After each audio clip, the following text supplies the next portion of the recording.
Hey, hello everyone. I'm David Riggleman, Communications Director for the City of Las Vegas. Thanks for joining us for Access City Council. Coming up on this show, the COVID-19 vaccine is now being offered to those 65 and older, and food pop-up sites serve those in need. Also, a little later, find out how you can become a Ward 3 volunteer. The councilwoman who represents Ward 3, of course, is Olivia Diaz. She joins us now. Welcome. How are you? We're doing well. We're doing well. We're keeping quite busy. You are. We have a lot to talk about on this show today because you have been everywhere, doing everything. So wherever we can be of service and we can secure a partnership, we're there. You are. You said there's a lot of need out there, and our mission is to meet it, and you are doing that. So we're going to talk a lot about that today. Councilwoman, you are born and raised in Ward 3. You know it like the back of your hand. For those of you out there not exactly sure where Ward 3 is located, well, no worries. We're going to show you. It's basically the east side of the city of Las Vegas, that area in blue. If you live in that area or work in that area, then you are in the city limits of the city of Las Vegas. It includes some of our downtown arts district, some great places to go and have some good times in Las Vegas. And of course, if you're a resident there, you are represented by Olivia Diaz on this Las Vegas City Council. And as I said, she has been very, very busy. One of the things, our council members, they wear different hats. Not only do they serve on the city council, but they serve on other boards. You are on the health district board. Yes. And one of the missions you have really taken to heart is getting people vaccinated, especially in our underserved communities. Yes. You want people to get out there, if they're eligible, to get those shots. Well, David, I have a dad who's 73 and a mom who's 65, and I know that for them, these processes are not as easy and straightforward to navigate. And so that's why I've been stressing that we need to make sure that registration processes, that we bend over backwards to make sure that our communities, everyone, because I think that this is generational. Not everybody necessarily knows how to operate a computer, necessarily knows how to register online. And so it's incumbent upon us younger generations to be that bridge to help them. And you know, we've set up different ways to do it. My office is here to help our constituents if they're having issues figuring out where they can go get vaccinated. And there's other community partners and orgs in the work that are helping us along as well. That's a perfect segue, Councilwoman, because here you are. This took place on February 23rd over at the Mexican Consulate. That's over on 6th Street here in Las Vegas. I know that there's been an issue trying to get the vaccine into some of our underserved communities, and this was an effort to kind of bridge that gap, right? That's right, David. The Mexican consul, Julian Escutia Rodriguez, and REACH are two partners who feel very passionate about serving the underserved and wanted to make sure that we offered the vaccine clinic in a safe place, because sometimes folks are intimidated to come and get these vaccines at these large, enormous sites where they're not really familiar, and then they see folks in uniform, whether it be our Guard folks, our National Guard folks, or our firefighters and paramedics offering the vaccinations. And so we felt like the Mexican Consulate would be a great location to start easing a lot of our folks into this vaccination process and get the word out there. I think that as more of our folks get vaccinated, our 65 to 69-year-olds are going to start saying, hey, didn't go that bad. Yeah. It was actually pretty easy. I'm going to go back and get my second. And then I just think that word of mouth is so important in some communities for them to feel more comfort and more just desire in getting the vaccination. It worked well. 275 were vaccinated at the Mexican Consulate. Very good. Yeah. And then you also had an effort that took place at Chuck Minker over in the east part of our city. You posted this on Facebook. You said, visiting COVID-19 vaccine clinic at Chuck Minker Sports Complex. Councilman served 1,600 people here, over 1,600 over, what, a 3-day period or so. Very excited. We didn't really think about Ash Wednesday being the launch of this clinic, That's right, which is huge for Catholics, right? But we're still there, and I'm glad that we were able to fill up all the spots and administer over 1,600 vaccinations at Chuck Minker there on Stewart and Mojave. I'm going to give kudos to our emergency management team and our firefighters who have been instrumental in setting these points of distribution up closer to our community members. Also our Office of Community Service folks were there, bilingual staff were there to make sure, because folks have to come in, they have to get registered, they have to fill out a form. Some of our seniors have a difficult time either seeing the small print on the form, filling it out, and so our Office of Community Services have stepped up on both points of distribution at the Mexican consulate and at Chuck Minker in helping assist filling out those forms. And then, you know, they just sit in that chair, they get their vaccination, they wait their 15 minutes to make sure that they don't have an allergic or adverse reaction to the vaccination. And after their 15 minutes, they're sent on their way, they go check out, and then they get their second dose already scheduled. So they know where to come back. They're coming back to the same site, and they know pretty much the time that they need to do so. It goes like clockwork. It really does, yeah. It does. Councilwoman, good advice for people who want to try to find how to get signed up. What should they do? Definitely, if you're computer savvy, go to the Health District website. The Health District website, SNHD, has all of the different vaccination sites across the Southern Nevada region. So you can locate one that's close to you.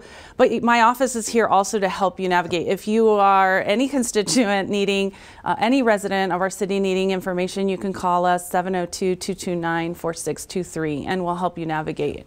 Yeah, and we'll of course have all of Councilwoman's contact information before the end of the program. Again, they are great about getting you plugged into where you need to be. It works out really good. Yeah. Well, when you're not encouraging people to get a vaccination, you're also out making sure people are getting enough food. Yes. We've had some rough times over the last year, certainly. And you've had these pop-up food distribution sites that at the area high schools where you've served thousands, haven't you? Yes, we've been at middle schools and high schools this past month, David, and I first and foremost need to give a heartfelt thanks to those folks there at the Culinary Academy, Yesenia, Gregorio. They've been every Tuesday and on Saturdays with the Ward 3 team, and also Commissioner McCurdy and Sagerbloom have joined us for some of these food pop-up events. And so excited that we've been able to distribute 4,200 meals so far. It's 40 pounds of produce that they received. So there's vegetables, there's fruits, there's protein serving, whether it's pork, chicken, or beef. We also give things like rice, beans, and tortillas as part of the staples. And we were talking about how important it is that our folks eat healthy during these times. And so the fresh produce is so instrumental in keeping our immune systems up and keeping us protected against COVID, and that there's a nutritionist or a dietitian that puts all these boxes together to make sure that we're getting the vitamins and minerals. Our community is getting those in these food boxes. So important, because during lean times when it's hard to make ends meet, what do we tend to do? Well, we're going to buy the cheapest thing versus what's the healthiest. And you're compensating with 40 pounds of good food. Exactly. So. And it'll help for a couple of meals, depending on the size of the family. If you have a size of 4, you can probably stretch the food out. If you have a family of 7 or 8, food's probably going to go pretty quick. But we want to, you know, make sure they can stretch their dollars a little bit more during these times where people are underemployed or unemployed. Yeah, and that's been a rough go, and no question for the community. But 4,200 families served, that is an impressive number. Yeah, and the vaccinations are a light, right? That give us hope that once more of us get the vaccination, we will be safer. Hopefully, as we have seen too, positive news to celebrate is that our COVID positivity rates are going down. And hopefully they'll continue to stay down, as we all need to stay the course. Absolutely. Keep wearing those masks, keep social distancing. Can't say, oh, I got my vaccination, I'm going to go do everything now. Actually, everyone that is in the medical field is saying we still have to abide by all of these tenets of protecting ourselves. So just because you got vaccinated doesn't mean you don't have to wear a mask, or you don't have to keep your social distance, or that you're free to go everywhere. You have a layer of protection added, but we still need to keep everything else in place. Absolutely. Very, very well said. And then, Councilwoman, speaking of health, you posted this on Facebook. You said, congratulations, Kano Health, on the inauguration of your new Kano 360 mobile unit. Now, tell us about this, Councilwoman. They Kano Health focuses on providing health care services to our senior population, and they're coming from Florida and Texas. And they came up with this concept of this mobile unit so that they can come into the communities where maybe they need something to come right there on a senior housing site to provide vaccinations in the future, like for the flu. Maybe they're going to be able to deploy some of the COVID-19 vaccinations down the road. Maybe they'll be able to do the health and wellness fairs and check people's, just basic blood pressure, glucose levels, and just different offerings where there might be health deserts, because I think that there are parts of our city where we don't have too many healthcare offices to offer to our communities. We're getting used to that. We've got food delivered to us these days, and groceries and packages, and why not medical service too? Especially for our seniors, there comes a point where driving isn't something that's easy for us to do anymore, and we don't want to rely on anybody. Or right now, I know a lot of my seniors are scared to take public transportation because of the times of COVID and being surrounded around other people that you don't know may have it or may not have it. So I love this out-of-the-box thinking where we're trying to be more thoughtful and bring them the services. Yeah, that's wonderful. Well, welcome, Kano Health. Glad to have you here. I was excited to be the godmother of cutting the ribbon for this mobile unit. There you go. And if you see it out there, you saw it in the pictures, that's who they are. And so we had Latin Chamber of Commerce there with Peter Guzman, Maggie Petrell, former president. We also had Father Miguel Corral from St. Anne's Catholic Church, and so we're very excited. And also Dr. Aguilar, who's one of the main doctors. Excellent. If you want to learn more, obviously, before the end of the show, we'll have Councilwoman's contact information for her office if you have questions or like to get plugged into Kano Health and how to be part of their network. They're offering really cool, innovative healthcare, so check them out. We'll tell you how to reach the Councilwoman to get you connected. And then, Councilwoman, shifting gears a little bit, you posted this on Facebook. You said, "So glad to have started my day at Gary Reese Freedom Park, where a new playground will be built this spring." Now, this is a big effort, SUPERBUILD, sponsored by Channel 5 and the Make an Impact Foundation. And this is their big annual project, right? Yeah, David, they were scouting out different possibilities. They told me last year they did a home. They rebuilt a home with Habitat for Humanity. This year they're shifting gears, doing a playground. They scouted out different sites, and Ward 3 was a lucky recipient of this amazing work that will take place there, and I couldn't be more excited for our almost 2,000 kids that are served at neighboring elementary schools. We have Cici Rano, Robert Lunt, and Arturo Cambeiro, not even a half a mile away from Gary Reese Freedom Park. So we know that the need is great. We know that the lifespan of this equipment is also shorter because more kids are using it. And, the hot heat here kind of it makes has things its toll on plastic and on the slides and even on our canopies. The wind that came through also devastated some of our canopy coverings there. So couldn't come at a better time, right when it's going to be toward the latter part of May that this project is completed and ready for our kids to maximize and use. Yeah, well, it's you've probably seen it on television. Channel 5 is, as I said, a major sponsor. They do this every year, Councilman. They pick a big project and they do their SUPERBUILD and get the community behind it. And like you say, you were fortunate enough this time around. It's going to be right in your neck of the woods. So thank you, Fox 5. Thank you, Mayor's Fund. Thank you, Home Depot and the Raiders for all. And there's other partners in the work. Thank you all for making this come together, because it's going to take a village to make this come through. And volunteers too. You have just volunteers out there working too, right? There's been calls to go out and just roll up your sleeves and help, and people are doing that as well. And, and the children in our Vegas Strong Academy will help us lay out and figure out what components will go into that playground. So I love that we're getting it vetted through our kids. Yeah, exactly. Hey, you know what would you like to see in your park? Well, we're going to ask you. So exactly. What's fun for you? Because maybe, like we were asked that day on that interview early in the morning when we launched the project, what was your favorite playground equipment? And I was like, the swings and the slides is what I always gravitated to. But we had seesaws, we had those merry-go-rounds, and so we don't see a lot of those things anymore. Yeah, learned as a child, don't stay on the merry-go-round too terribly long. That may not work out too well. So, but now it's more climbing and different kinesthetic apparatus for our children. Exactly. And as you said, Councilwoman, the weather really takes its toll on anything that's outside in southern Nevada. Yeah. So thanks to Fox 5 and all the partners you named off, we're going to have an opportunity to really give that park a facelift. Yeah, and our kids are really needing safe places and enjoyable outdoor equipment to enjoy, and so it couldn't come at a better time. Perfect. For our kids. Councilwoman, another problem I know that you're glad that we're kind of getting to the end of here. You posted this on Facebook. You said, today I toured the Las Vegas Wash with our operations and maintenance department. I was happy to learn about the successful mitigation efforts that eliminate the causes of the smell in the area. Now we're talking about the Las Vegas Wash.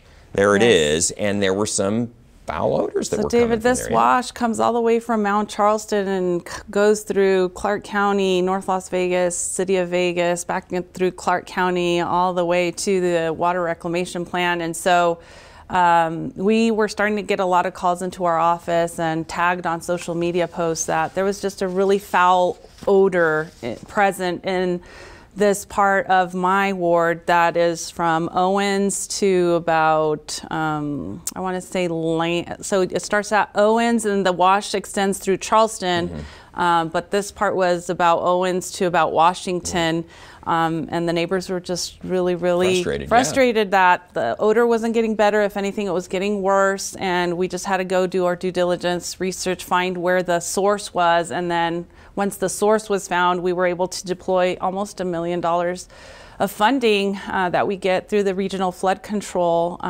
funds to do some much needed work. So we had to kind of go through and clean it up, scrape it up, get rid of debris, put some more infrastructure that was a little outdated and lacking. And exactly, to shore up the wash itself. Exactly. So when there is a high tide, some of the debris can be caught versus it being taken further downstream. So it was a community effort. I'm so grateful for the neighbors who reached out, made it known to us so that we could go right down to it and check it out. And well, don't downplay your own involvement in this, because it was your perseverance that really just kept. It's like, where is this coming from? Yes. So we heard about it initially when we thought, oh, it's going to go away, and it didn't go away, and we need to go back and just be on it until we found the source. Exactly.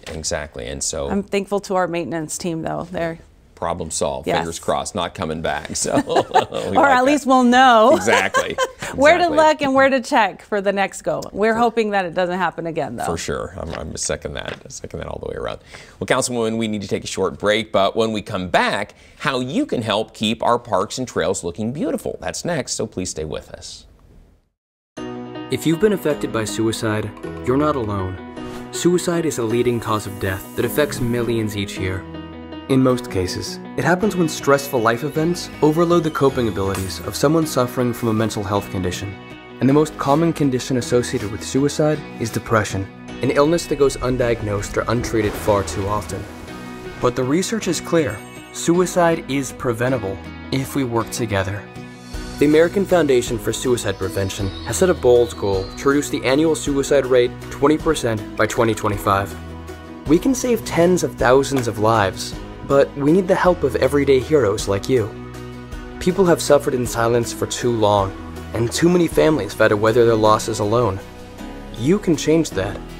We need you to be the voice for suicide prevention, and it can be as simple as reaching out to a friend, because talk saves lives. If you're having thoughts of suicide, or if you're concerned about someone else, assume you are the only one who will reach out. You can also join hundreds of thousands across the country for our Out of the Darkness community walks and raise awareness of suicide within your community. Together, we'll bring hope to those affected by suicide and raise awareness to save lives. Learn how you can fight suicide. Visit afsp.org today. Welcome back, everyone. As spring approaches, many of us will be looking to get outdoors more often. So why not volunteer while taking advantage of some of our beautiful parks and trails around the valley? Here to tell us how you can get involved is Almendra Johnson with Get Outdoors Nevada, an outstanding organization. And Councilwoman, I know they have been wonderful partners with the City of Las Vegas on a variety of things, from the Healing Garden and much, much more. Yes, with the city, with the county, with all the local municipalities here in Southern Nevada. So welcome, Almendra. Thank you for being here today with us and for joining forces with the Ward 3 team to bring some much needed TLC to different trails and parks in the ward. Almendra, tell us a little bit about your efforts. I think that people have heard of Get Outdoors Nevada if they're not familiar. Tell us, first of all, give us a little bit of background on the organization itself. What is your mission? Sure, thank you. Thank you for having us here today. So Get Outdoors Nevada is a local nonprofit. We're very focused on connecting our community to their outdoor spaces. Our outdoor spaces do look different for different areas, whether parks and trails in your neighborhood to the further out public lands that we get to enjoy here in the valley. So for Get Outdoors Nevada, we try to engage with everyone at every level of nature. And our partnership with the City of Las Vegas this year, we just started the Volunteer in Parks initiative, where our mission is to engage specifically in each ward, connecting the regular volunteers at the ward parks with our larger volunteer base. As you know, right now during the pandemic, more than ever, we're connecting to these outside spaces for refuge, for rest and relaxation, and we're there to promote the recreation side of it, but really also stewardship of our lands and our public places. Well, we're lucky today because you, it just so happens, are in charge of the volunteer efforts at Get Outdoors Nevada. So you are the expert on what people should do to get involved if they'd like to. Yes, it's I love my job. It's so fun to be outside. I used to work in an office and now I get to be outside. But it's exciting to have so many people interested in volunteering with us. We are literally booked up every Saturday through June right now. Wow. This is the beautiful season in Las Vegas. Our desert is blessing us with some amazing weather right now. So we have events every Saturday, and we also host community groups during the week. We have a lot of high school volunteer groups. We have college students, and we also have corporate partners that want to come out and do some employee engagement and give back to the community. So we try to hit every group that we can and invite them to join us. Councilwoman, you've been a beneficiary of their volunteerism in Ward 3 for sure, right? For sure. They've been doing a lot of great work over the years, and now my team has stepped up and we're going out to be part of the volunteer groups. And we just recently cleaned that trail that starts off of Stewart and Marlin and takes us all the way up closer to Maryland Parkway. And you know, we were kind of trying to make it more beautiful because there was a lot of trash and debris in the area, and we had a lot of like CSN students come out,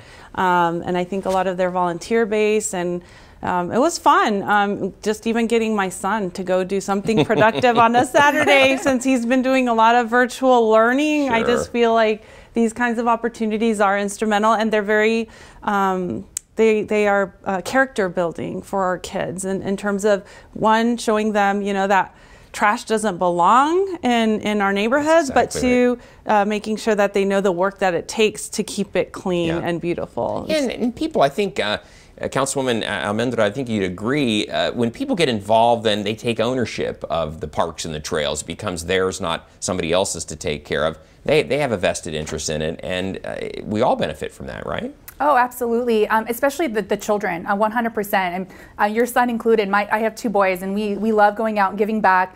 Part of it is, you know, exploring different areas that we didn't know were available to us, and community pride, sense of belonging. I think Las Vegas is, you know, really well known for that sense of community. It's a small town, and getting out there and helping out makes everyone feel good about it right now. And one really cool thing, David, is there is that sense of community as we were out there cleaning up and putting the micro trash in our bags. We collected over 40 bags of trash, I believe. Saw those bags, we were getting offered water, we were getting offered snacks. The people that were driving through that are the neighbors are like, thank you so much for this work. So it really, really does have a profound effect on everyone about, oh, I feel like they're giving us some love here. Thank you so much for the work you're doing.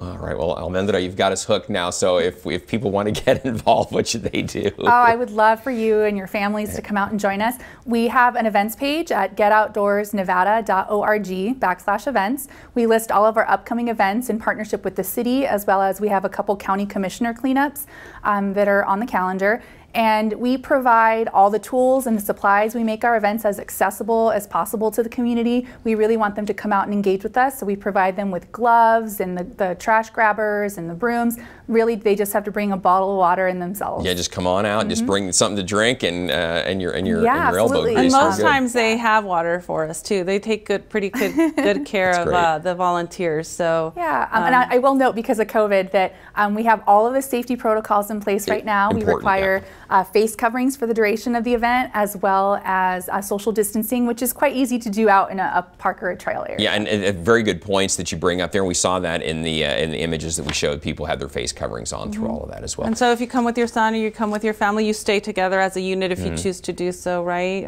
But we all try to space each other out so that we're not on top of each other. And Councilwoman, you're looking for Ward 3 volunteers as well, specifically, right? Yes, for anything that's Ward 3 related. We're doing food pop-ups, we're doing just different community events, and sometimes we just need to have a base of volunteers already there so that we can tap into you and let you know we're having this cool opportunity come your way. So if you want to come help us help Ward 3, there's the information. Yeah, and they will. You can find it on my Facebook too, exactly at right. Olivia Diaz LV. Exactly. Almendra, we're about out of time, but I'll give you the final word. Anything else you'd like to add? You know, we're just really grateful for the support this year from the community, from the city of Las Vegas.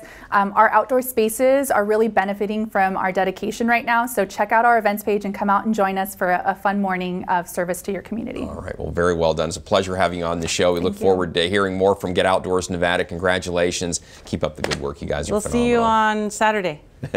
Exactly. Well, folks, we're running out of time here, but I want to tell you, we always want to hear from you out there. So if you have something you'd like to share with Councilwoman Diaz, as promised, you can find her on Facebook, Twitter, and Instagram. You can also contact her by picking up the phone, 702-229-4623, or you can send her an email at odiaz@lasvegasnevada.gov, and she or one of her great staff, they'll get right back to you. Any question you have about what's going on in the ward or how to find resources, they will get you taken care of. So, Councilwoman, always a pleasure. Good to have you on the show, and we'll have you back in 6 weeks with another update from Ward 3. If you're going like this, you're going to just you'll be exhausted. No, it actually keeps us, you know, high energy, and just giving back always is a way to fill our cup back. Yeah. So we'll be good. You are definitely doing that. So thank you so much for being with us today. And folks, don't miss our next show beginning on March 11th with Ward 2 City Councilwoman Victoria Seaman. You can now catch all of our KCLV shows on Apple TV, Roku, and Amazon Fire. And don't forget, you can watch us live on the internet at kclv.tv. Thanks for watching, everyone. We'll see you next time around.